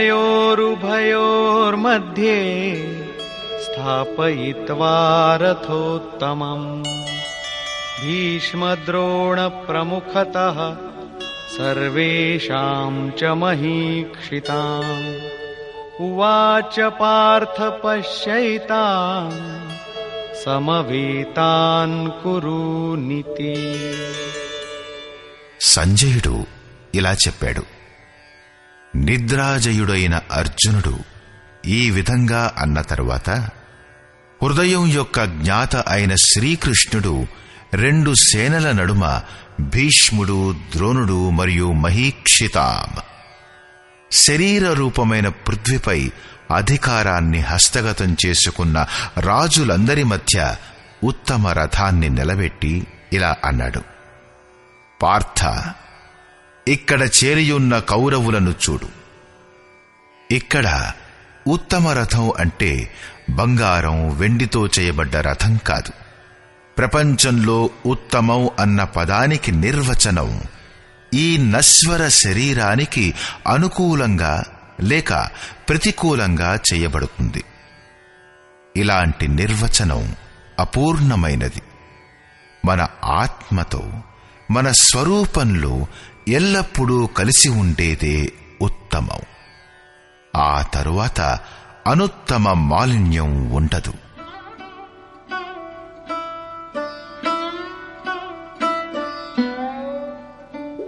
తత్రాపశ్యత్ స్థితాన్ పార్థః పితॄనథ పితామహాన్ आचार्यान् मातुलान् भ्रातॄन् पुत्रान् पौत्रान् सखींस्तथा श्वशुरान् सुहृदश्चैव సేనయోరుభయోరపి. దీని తరువాత గురితప్పని లక్ష్యం గలవాడు పార్థివ శరీరాన్ని రథంగా మార్చుకున్న పార్థుడు ఆ రెండు సేనలలో ఉన్న తండ్రి యొక్క అన్నదమ్ములను, పితామహులను, ఆచార్యులను, మామలను, అన్నదమ్ములను, పుత్రులను, పౌత్రులను, మిత్రులను, మామగార్లను చూశాడు. రెండు సేనలలోనూ అర్జునుడికి కేవలం తన కుటుంబం, మామల కుటుంబం, మామగారి కుటుంబం, మిత్రులు మరియు గురుజనులు కనిపించారు. ఆనాటి లెక్కల ప్రకారంగా 18 అక్షౌహిణీల సేన ఇంచుమించు 40 లక్షలవుతుంది. కాని ఈనాటి లెక్కల ప్రకారం అది ఇంచుమించు 650 కోట్లవుతుంది. అది ఈనాటి ప్రపంచ జనసంఖ్యకు సమానమైనది. ఇంతమందికి ప్రపంచ స్థాయిలోనే ఉండడానికి ఇళ్ళు, తినడానికి తిండి సమస్య అయిపోతుంది. ఇంత పెద్ద జనసమూహం అర్జునుడి 3-4 బంధువుల కుటుంబాలు మాత్రమే. ఎవరికైనా ఇంత పెద్ద కుటుంబం ఉంటుందా? అసంభవం. ఇది హృదయ దేశ చిత్రణ మాత్రమే.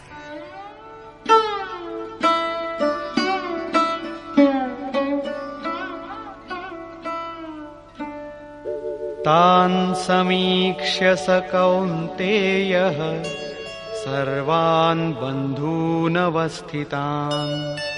కృపయా పరయావిష్టో విషీదన్నిదమబ్రవీత్. ఈ ప్రకారంగా నిలుచున్న బంధువులందరినీ చూసి అత్యంత కరుణతో నిండిన ఆ కుంతీపుత్రుడైన అర్జునుడు శోకపూరితుడైనాడు. అర్జునుడు దుఃఖించడం మొదలుపెట్టాడు. ఎందుకంటే అక్కడ అందరూ అతని కుటుంబ సభ్యులే. కాబట్టి ఇలా అన్నాడు. అర్జున ఉవాచ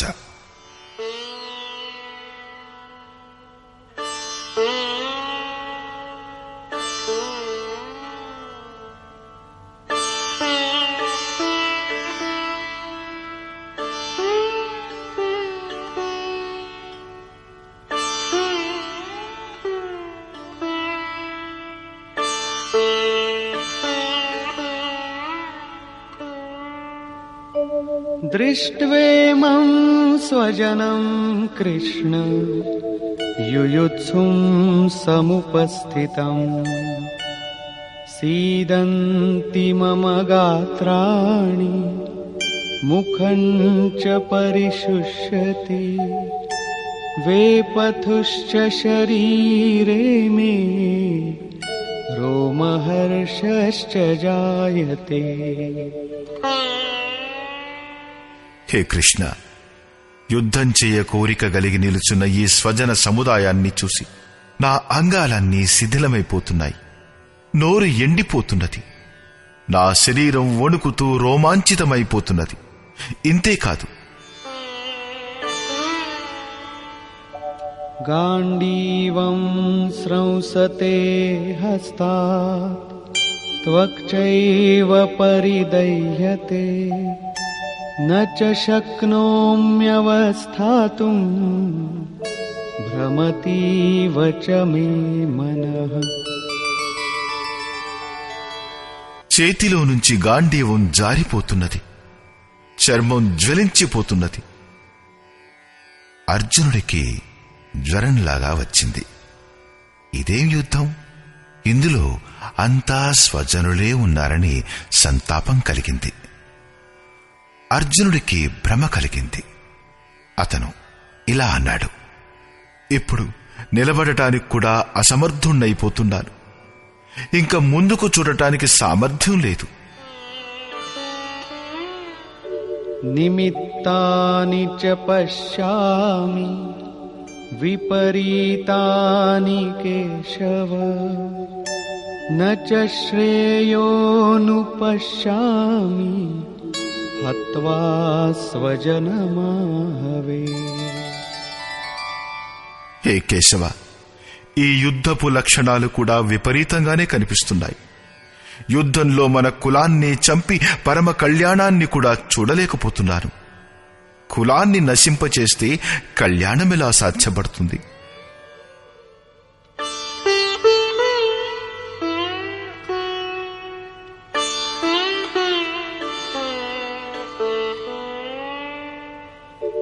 न काङ्क्षे विजयं कृष्ण न च राज्यं सुखानि च किन्नो राज्येन गोविन्द किं भोगैर्जीवितेन वा। కుటుంబ సభ్యులందరూ యుద్ధం చేయడానికి సిద్ధంగా ఉన్నారు. వారిని చంపితే వచ్చే విజయం వలన లభించే రాజ్యం మరియు రాజ్యం వలన కలిగే సుఖం అర్జునుడికి అవసరం లేదు. అతను ఇలా అంటాడు, కృష్ణ, నేను విజయాన్ని కోరుకోవటం లేదు, రాజ్యాన్ని సుఖాన్ని కూడా కోరుకోవటం లేదు.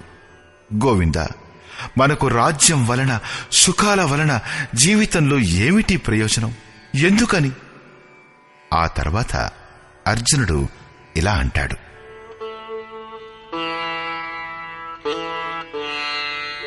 येषामर्थे काङ्क्षितं नो राज्यं भोगाः सुखानि च तैमेव स्थिता युद्धे प्राणांस्त्यक्त्वा धनानि च। మనం ఎవరి కోసమైతే రాజ్యం సుఖం మొదలైనవి కోరుకున్నామో ఆ కుటుంబ సభ్యులే జీవితంపై ఆశను త్యజించి యుద్ధానికై రణరంగంలో నిలబడ్డారు. మనకు రాజ్యంపై కోరిక ఉండేది కుటుంబం కోసమే. భోగాలు, సుఖాలు, ధనపిపాస స్వజనులు మరియు కుటుంబంతో కలిసి అనుభవించాలనే. కాని వీరందరూ ప్రాణాలపై ఆశను త్యజించి నిలబడ్డారు. అలాంటప్పుడు నాకు సుఖాలు, రాజ్యాలు, భోగాలు అక్కర్లేదు. ఇవన్నీ వీరి కోసమే నాకు అవసరమనిపించాయి. వీరే దూరం అయినప్పుడు నాకు వాటి అవసరం లేదు. పూరి గుడిసెలో ఉండేవాడు కూడా తన కుటుంబాన్ని, మిత్రులను, స్వజనులను చంపి ప్రపంచ సామ్రాజ్యాన్ని స్వీకరించడు. అర్జునుడు కూడా ఇదే అంటాడు. మనకు భోగాలు అంటే ఇష్టం, విజయం అంటే ఇష్టం. కాని ఎవరి కోసం? వారే లేనప్పుడు ఈ భోగాల వలన ప్రయోజనం ఏమిటి? ఈ యుద్ధంలో ఎవరిని చంపాలి? నా వారినే కదా.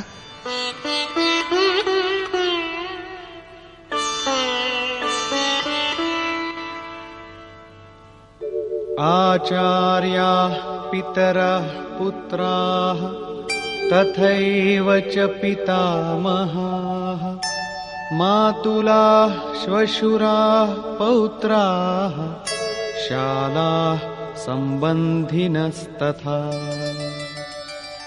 ఈ యుద్ధంలో ఉన్నవారందరూ పెదనాన్నలు, చిన్నాన్నలు, కొడుకులు, తాతలు, మేనమామలు, మామగారులు, మనుమలు, బావమరుదులు, బంధువులే ఉన్నారు.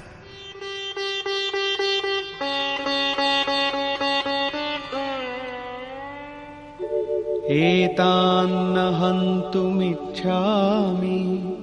ఘ్నతోపి మధుసూదన అపి త్రైలోక్య రాజ్యస్య హేతో కిన్ను మహీ కృతే. హే మధుసూదన, నన్ను చంపినా సరే ఈ ముల్లోకాలపై ఆధిపత్యం కోసం కూడా నేను వీరందరినీ చంపలేను. అలాంటప్పుడు ఇహ ఈ పృథ్వీ కోసమా?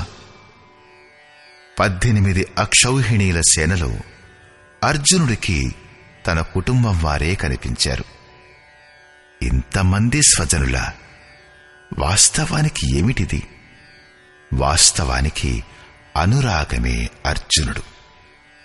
సాధన ప్రారంభంలో ప్రతి అనురాగవంతుడికి ఇదే సమస్య ఎదురవుతుంది.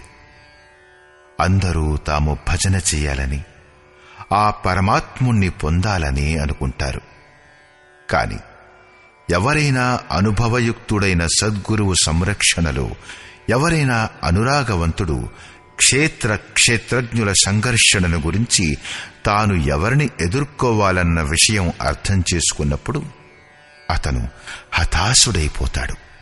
తన తండ్రి కుటుంబంతో, మామగారి కుటుంబంతో, మేనమామల కుటుంబాలతో, మిత్రులతో, గురుజనులతో కలిసి ఉండాలని, వారందరూ సుఖంగా ఉండాలని, వారందరికీ తగిన ఏర్పాట్లు చేస్తూ తాను పరమాత్మ స్వరూపాన్ని పొందాలని కోరుకుంటాడు. కాని ఆరాధనలో అగ్రేసరుడవ్వాలంటే కుటుంబాన్ని వదిలిపెట్టాలని, ఈ బంధువుల మోహాన్ని త్రెంచివేసుకోవాలని తెలుసుకున్నప్పుడు అతను వ్యాకుల పడిపోతాడు. పూజ్య గురు మహారాజుల వారు చెబుతూ ఉండేవారు, చావడము సాధువు అవడము సమానం అని. సాధువుకు ఈ సృష్టిలో ఎవరైనా ఉండవచ్చును, కాని తన ఇంటి వారంటూ ఎవ్వరూ ఉండరు. అలా కాకుండా ఎవరైనా ఉన్నట్లయితే వారిపై మమకారం ఉంటుంది. అలాంటప్పుడు మోహం పరిసమాప్తమెలా అవుతుంది? ఆ మమకారపు అస్తిత్వం నశింపజేసినప్పుడే విజయం ప్రాప్తిస్తుంది. ఈ సంబంధాల పరివ్యాప్తియే జగత్తు. అదే లేకపోతే ఈ జగత్తులో మనదంటూ ఏముంది? తులసీదాస్ కహె చిద్విలాస జగ్ భూజత్ భూజత్ భూజై. తులసీదాస్ అంటాడు, చిత్తం యొక్క విలాసమే జగత్తు. మెల్లగా, అతి మెల్లగా అది అర్థమవుతుంది. మనస్సు యొక్క ప్రసారమే జగత్తు. యోగేశ్వరుడైన శ్రీకృష్ణుడు కూడా మనస్సు యొక్క ప్రసారాన్నే జగత్తు అంటూ సంబోధించాడు. ఎవడైతే దీని ప్రభావాన్ని నిరోధిస్తాడో అతను ఈ చరాచర జగత్తును జయిస్తాడు. ఇహైవ తైర్జితః సర్గో యేషాం సామ్యే స్థితం మనః. ఒక్క అర్జునుడే వ్యాకులుడైపోయాడని కాదు, అనురాగం అందరి హృదయాల్లోనూ ఉంటుంది. ప్రతి అనురాగవంతుడు వ్యాకులపడిపోతాడు. అతనికి బంధువులు గుర్తుకు వస్తారు. భజన వలన కొంత లాభం ఉంటుందని, కాబట్టి వీరందరూ సుఖంగా ఉంటారని అతను మొదట్లో అనుకుంటాడు. వీరందరితో ఉంటూ ఆ సుఖాన్ని అనుభవిద్దామనుకుంటాడు. ఎప్పుడైతే వీరే ఉండరో అప్పుడు ఆ సుఖాలని ఏం చెయ్యాలి? అర్జునుడి దృష్టి రాజ్య సుఖం వరకే నియమితమైపోయింది. అతను త్రిలోక సామ్రాజ్యమే సుఖానికి పరాకాష్ఠ అని అనుకుంటున్నాడు. ఇంతకు మించిన సత్యం కూడా ఒకటుంది. దానిని గురించి అర్జునుడికి ప్రస్తుతం తెలియదు.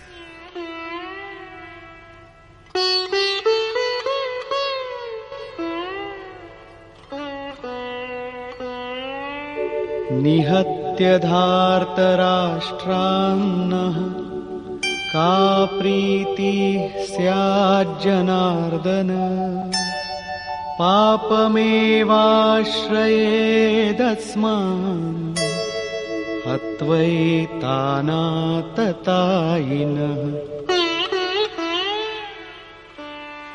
హే జనార్దన, ధృతరాష్ట్రుని పుత్రులను చంపితే మాకు ఆనందం ఎలా కలుగుతుంది? ధృతరాష్ట్ర అంటే దృష్టత యొక్క రాష్ట్రం అని అర్థం. దాని వలన ఉత్పన్నమైన మోహరూపుడైన దుర్యోధనుడు మొదలగు వారిని చంపితే మాకు పాపమే చుట్టుకుంటుంది. జీవన యాపనమనే తుచ్చ లాభానికై అవినీతిని ఆశ్రయించేవారు ఆతతాయిలనబడతారు. కాని వాస్తవానికి ఇంతకన్నా పెద్ద ఆతతాయి ఆత్మ యొక్క మార్గంలో అవరోధాన్ని ఉత్పన్నం చేసేవాడు. ఆత్మదర్శనంలో అడ్డంకులను సృష్టించే కామం, క్రోధం, మోహం మొదలగు వాటి సమూహమే నిజమైన ఆతతాయి.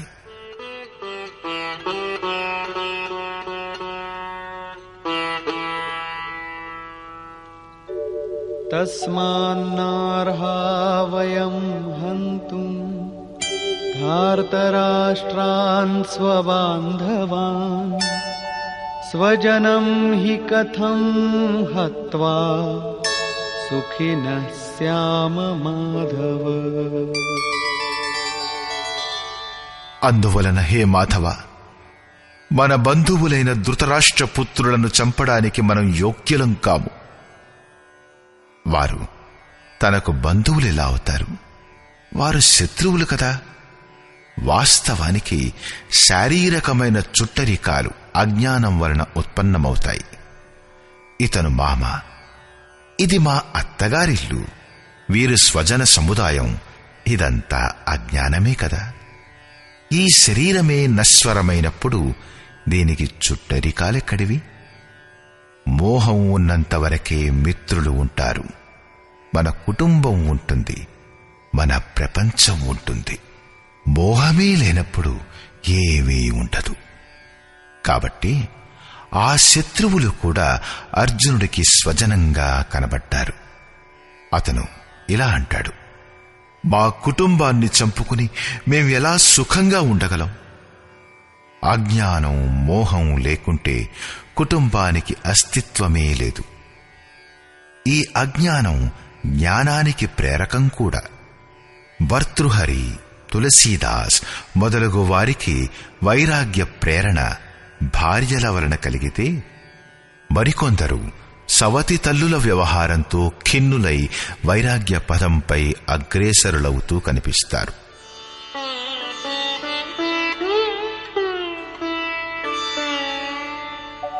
యద్యప్యేతేన పశ్యంతి లోభోపహత చేతసః కులక్షయకృతం దోషం మిత్రద్రోహే చ పాతకం. లోభం చేత భ్రష్ట చిత్తులైన వీరు కులనాశనమనే దోషాన్ని, మిత్రద్రోహమనే పాపాన్ని చూడలేకపోతున్నారు. అది వారి లోపం. అయినా గాని కథం న గేయమస్మాభిః పాపాదస్మాన్నివర్తితుం కులక్షయకృతం దోషం ప్రపశ్యద్భిర్జనార్దన. హే జనార్దన, కులనాశం వలన జరిగే దోషాలు తెలిసిన మనం ఈ పాపాన్ని ఆపడం గురించి ఎందుకు ఆలోచించకూడదు? నేనే పాపాన్ని చేస్తున్నానని కాదు, మీరు కూడా తప్పు చేయబోతున్నారు అని శ్రీకృష్ణునిపై ఆరోపణ చేస్తున్నాడు అర్జునుడు. ఇప్పుడతనికి తెలిసినంతవరకు తాను శ్రీకృష్ణుని కంటే తక్కువవాడు కాదు. ప్రతి కొత్త సాధకుడు సద్గురువు శరణులోకి వెళ్ళినప్పుడు ఇదే విధంగా తర్కిస్తాడు. తాను తెలివితేటలలో తక్కువని అనుకోడు. ఇదే విధంగా అర్జునుడు కూడా అంటాడు, వీళ్లకు తెలియకపోవచ్చు, కాని నేను మీరు అర్థం చేసుకోగలవారమే కదా. కులనాశనం యొక్క దోషాల గురించి మనం ఆలోచించాలి. కులనాశనంలో దోషం ఏమిటి? కులక్షయే ప్రణశ్యంతి కులధర్మాః సనాతనాః ధర్మే నష్టే కులం కృత్స్నం అధర్మోభిభవత్యుత. కులం నాశనం అవడం వలన సనాతనమైన కులధర్మం నశించిపోతుంది. అర్జునుడు కులధర్మాన్ని, కులాచారాలనే సనాతన ధర్మం అనుకుంటున్నాడు. ధర్మం నాశనం అవడం వలన సంపూర్ణ కులాన్ని పాపం బాగా అణిచివేస్తుంది. అధర్మాభిభవాత్ కృష్ణ ప్రదుష్యంతి కులస్త్రియః స్త్రీషు దుష్టాసు ఆర్ష్ణేయ జాయతే వర్ణసంకరః. హే కృష్ణ, పాపం అధికంగా పెరగటం చేత కుల స్త్రీలు దూషితమైపోతారు. హే వార్ష్ణేయ, స్త్రీలు దూషితులవుతే వర్ణసంకరమవుతుంది. స్త్రీలు దూషితులవడం చేత వర్ణ సంకరమవుతుందని అర్జునుని యొక్క అభిప్రాయం. కాని శ్రీకృష్ణుడు దానిని ఖండించి చెప్పాడు. నేను లేక నా స్వరూపంలో స్థితుడై ఉన్న మహాపురుషుడు ఆరాధనా క్రమంలో భ్రమను ఉత్పన్నం చేస్తే అప్పుడు వర్ణసంకరమవుతుంది. వర్ణసంకరం యొక్క దోషాల్ని అర్జునుడు వివరిస్తాడు.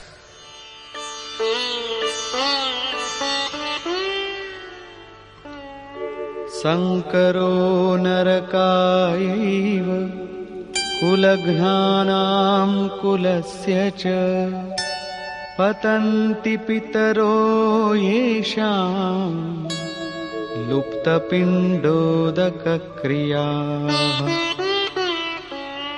వర్ణసంకరం కులగ్నులైన వారి కులాన్ని నరకానికి పంపడానికి మూలమవుతుంది. పిండోదక క్రియలు లుప్తమైపోవడం వలన వీరి పితరులు కూడా పతితులైపోతారు. వర్తమానం నాశనమైపోతుంది. భూతకాలంలో ఉన్న పితరులు పతితులైపోతారు. భవిష్యత్తులోని వారు కూడా పతితులైపోతారు. ఇంతేకాదు, దోషైరేతైః కులఘ్నానాం వర్ణసంకరకారకైః ఉత్సాద్యంతే జాతిధర్మాః కులధర్మాశ్చ శాశ్వతాః. ఈ వర్ణశంకర కారక దోషాల వలన కులం, కులఘాత కుల సనాతన కులధర్మాలు, జాతి ధర్మాలు నాశనమైపోతాయి. కులధర్మమే సనాతనమని, శాశ్వతమని అర్జునుడు అనుకుంటున్నాడు. కాని శ్రీకృష్ణుడు ఈ మాటల్ని ఖండిస్తూ ఇలా అంటాడు. ఆత్మయే సనాతన శాశ్వత ధర్మం. వాస్తవిక సనాతన ధర్మాన్ని తెలుసుకోవడానికి ముందు మనిషి ఏదో ఒక రూఢినే ధర్మం అనుకుంటాడు. సరిగ్గా ఇదే ప్రకారంగా అర్జునుడు కూడా అనుకుంటున్నాడు. శ్రీకృష్ణుని మాటలలో అది ఒక రూఢి మాత్రమే.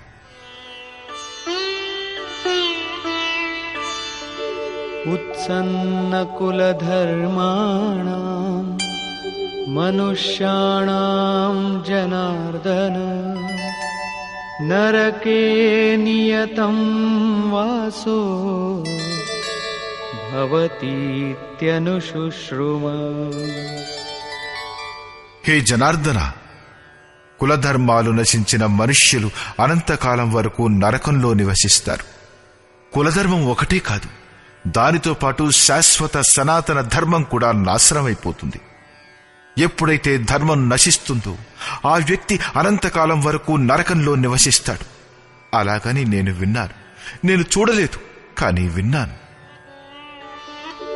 అహో బత మహత్ పాపం కర్తుం వ్యవసితా వయం యద్రాజ్య సుఖలోభేన హంతుం స్వజనముద్యతాః. అహో, మనం బుద్ధిమంతులమై కూడా మహాపాపం చేయబోతున్నందుకు నేను శోకిస్తున్నాను. రాజ్యం మరియు సుఖాల ప్రలోభం చేత మన కులాన్నే చంపుకోవడానికి సిద్ధంగా ఉన్నాం. ఇప్పుడు అర్జునుడు తనని తానొక సామాన్య జ్ఞాత అనుకోవడం లేదు.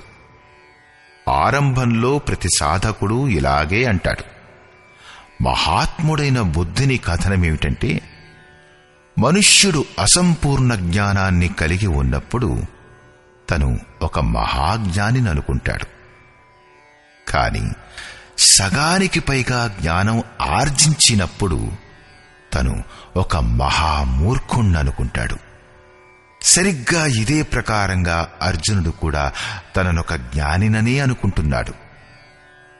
ఆ పాపం వలన పరమ కళ్యాణం జరుగుతుందని కాదు, కేవలం రాజ్యం మరియు సుఖాల ప్రలోభంలో పడి మనం మన కులాన్నే నాశనం చేయబోతున్నామని, ఘోరమైన తప్పును చేస్తున్నామని అతను శ్రీకృష్ణునికి బోధపరుస్తున్నాడు. నేను మాత్రమే తప్పు చేస్తున్నానని కాదు, మీరు కూడా తప్పు చేస్తున్నారు అంటూ అర్జునుడు తన మాటలతో శ్రీకృష్ణుణ్ణి కూడా ఒక దెబ్బ కొట్టాడు. చివరిగా అర్జునుడు తన నిర్ణయాన్ని ఇలా తెలియచేస్తాడు.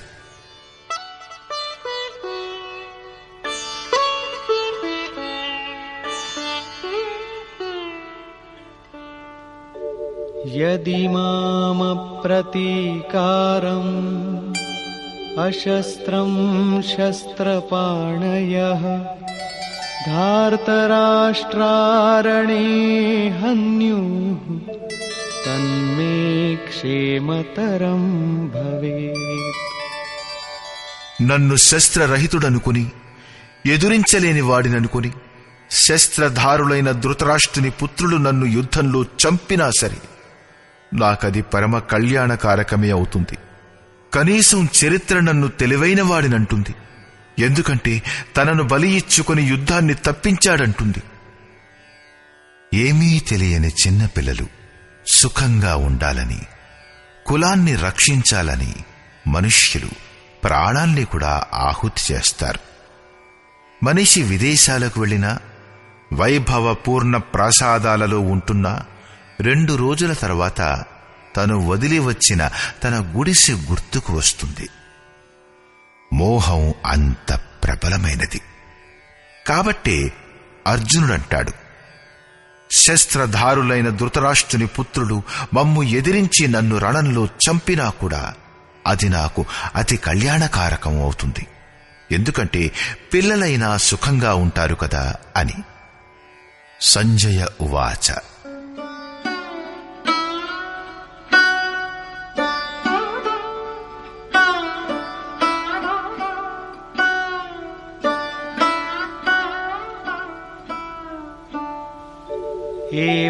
ఏవముక్త్వార్జునః సంఖ్యే రథోపస్థ ఉపావిశత్ విసృజ్య సశరం చాపం శోక సంవిఘ్నమానసః. సంజయుడు అంటాడు, రణభూమిలో శోకంతో ఉద్విగ్నమైన మనస్సు గల అర్జునుడు ఈ ప్రకారంగా చెప్పి బాణాల సహితంగా ధనస్సును త్యజించి రథం యొక్క వెనుక భాగంలో కూర్చుండిపోయాడు. అంటే క్షేత్రజ్ఞుల సంఘర్షణలో పాల్గొనడానికి వెనుకంజ వేశాడు. సారాంశం: గీత క్షేత్రజ్ఞుల యుద్ధాన్ని నిరూపణ చేస్తుంది. ఇది ఈశ్వరీయ విభూతులతో సంపన్నమైన భగవత్ స్వరూపాన్ని చూపించే గేయం. ఈ గేయం ఏ క్షేత్రంలో జరుగుతుందో ఆ యుద్ధ క్షేత్రం శరీరం. దానిలో 2 ప్రవృత్తులున్నాయి: ధర్మక్షేత్రం మరియు కురుక్షేత్రం. ఈ సేనల యొక్క స్వరూపాన్ని, వాటి బలాలకు ఆధారమైన శంఖధ్వని వారి యొక్క పరాక్రమాన్ని తెలుపుతుంది. తదనంతరం ఏ సేనతో యుద్ధం చెయ్యాలో దాని పరీక్ష జరిగింది.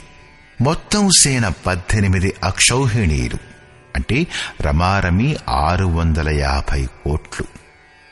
కాని వాస్తవానికది అనంతం. ప్రకృతి యొక్క దృష్టికోణాలు 2. ఒకటి ఇష్టోన్ముఖీన ప్రవృత్తి, దైవీ సంపద. రెండవది బహిర్ముఖీన ప్రవృత్తి, ఆసురీ సంపద. 2 ప్రకృతికి సంబంధించినవే. ఒకటి ఇష్టదైవం వైపు ఉన్ముఖుల్ని చేస్తుంది, పరమధర్మ పరమాత్ముని వైపు తీసుకుని వెడుతుంది. రెండవది ప్రకృతి పట్ల విశ్వాసాన్ని కలిగిస్తుంది. మొదట దైవీ సంపదని సాధించి ఆసురీ సంపదను అంతం చేయాలి. తరువాత శాశ్వత సనాతన పరబ్రహ్మ యొక్క దిగ్దర్శనం మరియు అతనితో సమైక్యం పొందడంతోనే దైవీ సంపద యొక్క అవసరం తీరిపోతుంది. యుద్ధ పరిణామం బహిర్గతమవుతుంది. అర్జునుడు సైన్యాన్ని పరీక్షించినప్పుడు ఎవరినైతే చంపాలో వారంతా తన కుటుంబంగానే కనిపించింది. ఎంతవరకు సంబంధం ఉంటుందో అంతవరకే జగత్తు ఉంటుంది. అనురాగం యొక్క ప్రథమ దశలో కౌటుంబిక మోహం ఆటంకాన్ని కలిగిస్తుంది. మధుర సంబంధాలు ఎంతగా విచ్ఛిన్నమైపోతాయంటే అసలవి ఉండేవే కాదనిపించినప్పుడు సాధకుడు గాభరా పడిపోతాడు. స్వజనుల పట్ల ఆసక్తిని నశింపచేసుకోవడం అతనికి అకల్యాణప్రదంగానే కనిపిస్తుంది. అర్జునుడి వలనే అతను కూడా వ్యవహారంలో ఉన్న మూఢ నమ్మకాలలో తన్ను సమర్పించుకునే ప్రయత్నం చేస్తాడు. అతనంటాడు, కులధర్మమే సనాతన ధర్మం. ఈ యుద్ధం వలన సనాతన ధర్మం నాశనమైపోతుంది. కుల స్త్రీలు దూషితులైపోతారు. వర్ణ సంకరం జరుగుతుంది. ఆ కులం మరియు కుల ఘాతకులు అనంతకాలం వరకు నరకంలో ఉండిపోతారు అని. అర్జునుడు తనకు తెలిసినంత వరకు సనాతన ధర్మం యొక్క రక్షణకై వ్యాకులపడిపోయాడు. అతను శ్రీకృష్ణునికి ఇలా విన్నవించుకున్నాడు, మనం తెలివైన వారమై ఉండి ఈ మహాపాపానికి ఎందుకు ఒడిగట్టాలి? అంటే శ్రీకృష్ణుడు కూడా పాపం చెయ్యబోతున్నాడు. చిట్ట చివరికి పాపం నుంచి తప్పించుకునేందుకు నేనీ యుద్ధం చెయ్యను అంటూ హతాశుడైన అర్జునుడు రథం వెనుక భాగంలో కూర్చుండిపోయాడు. క్షేత్రజ్ఞుల సంఘర్షణ నుంచి తప్పుకున్నాడు. వ్యాఖ్యాకారులు ఈ అధ్యాయాన్ని అర్జున విషాదయోగం అన్నారు. అర్జునుడు అనురాగానికి ప్రతీక. సనాతన ధర్మం కోసం వ్యాకులపడే అనురాగవంతుడి విషాదం యోగానికి కారణమవుతుంది. ఇదే విషాదం మనువుకి కూడా అనుభవయోగ్యమైంది. హృదయ బహుతు దుఃఖలాగ్ జనంగయవు హరి భగతి బిను. సంశయంలో పడే మనుష్యుడు విషాదాన్ని అనుభవిస్తాడు. అతనికి సందేహం కలిగింది. వర్ణసంకరం మొదలవుతుంది. అది నరకానికి తీసుకెడుతుంది. సనాతన ధర్మం నాశనమైపోతుందనే విషాదం కూడా అతనిలో ఉండింది. అంటే సంశయ విషాద యోగం అనే సామాన్య నామకరణం ఈ అధ్యాయానికి తగినటువంటిది. అందుచేత ఓం తత్సదితి శ్రీమద్భగవద్గీతాసూపనిషత్సు బ్రహ్మ విద్యాయాం యోగశాస్త్రే శ్రీకృష్ణార్జున సంవాదే సంశయ విషాద యోగో నామ ప్రథమోధ్యాయః. ఈ ప్రకారంగా శ్రీమద్భగవద్గీత రూపమైన ఉపనిషత్తు మరియు బ్రహ్మ విద్యా యోగశాస్త్ర విషయకమైన శ్రీకృష్ణుడు మరియు అర్జునుల సంవాదంలో సంశయ విషాద యోగం అనే పేరుగల ప్రథమ అధ్యాయం పరిపూర్ణమయ్యింది. ఇది శ్రీమత్ పరమహంస పరమానందస్య శిష్య స్వామి అడగడానంద కృతే శ్రీమద్భగవద్గీతాయాః యథార్థగీతా భాష్యే సంశయ విషాద యోగో నామ ప్రథమోధ్యాయః. ఈ ప్రకారంగా శ్రీమత్ పరమహంస పరమానంద గారి యొక్క శిష్యుడు అడగడానంద గారిచే రచించబడిన శ్రీమద్భగవద్గీత యొక్క భాష్యం యథార్థ గీతలో సంశయ విషాదయోగమనే పేరుగల ప్రథమాధ్యాయం పూర్ణమయ్యింది.